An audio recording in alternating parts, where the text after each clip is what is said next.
Hi everyone, आज के short में हम डिस्कस करते हैं हरियाणा के जिलों के कुछ उपनाम जो डायरेक्ट एग्जाम में पूछ जाते हैं। सबसे पहले बात करते हैं पंचकुला। पंचकुला को कहा जाता है हरियाणा की एडमिनिस्ट्रेटिव कैपिटल या नैनो सिटी ऑफ हरियाणा कहा जाता है पंचकुला को। सेकंड हम बात करते हैं अंबाला। अंबाला को कहा जाता है साइंटिफिक नगरी, वैज्ञानिक नगरी कहा जाता है अंबाला को। यमुनानगर को कहा जाता है हरियाणा की पेपर सिटी कहा जाता है यमुनानगर को। कुरुक्षेत्र को कहा जाता है हरियाणा की धर्म नगरी कहा जाता है कुरुक्षेत्र को।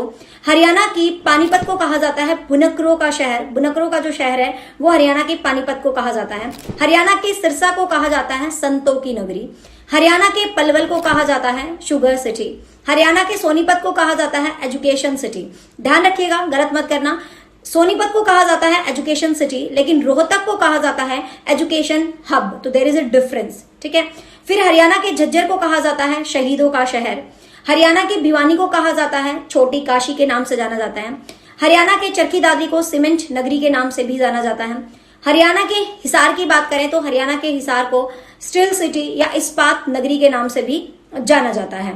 हरियाणा के जींद डिस्ट्रिक्ट की बात करें तो जींद डिस्ट्रिक्ट को हरियाणा की दूध नगरी के नाम से भी जाना जाता है। इसी कड़ी में आगे हरियाणा के करनाल को कहा जाता है करण नगरी। हरियाणा के फरीदाबाद को कहा जाता है औद्योगिक नगरी। हरियाणा के गुड़गांव को कहा जाता है मेडिस सिटी गुड़गांव, या हरियाणा की इकोनॉमिक जो कैपिटल है वो भी गुड़गांव को माना जाता है। हरियाणा के फतेहाबाद को कहा जाता है गुलाबी नगरी। जैसे पिंक सिटी जयपुर है तो उसी तरीके से हरियाणा की गुलाबी नगरी कौन सी है? फतेहाबाद आपकी रहती है। हरियाणा की महेंद्रगढ़ को कहा जाता है माधोगढ़ की नगरी। हरियाणा के नारनौल को कहा जाता है बीरबल की नगरी।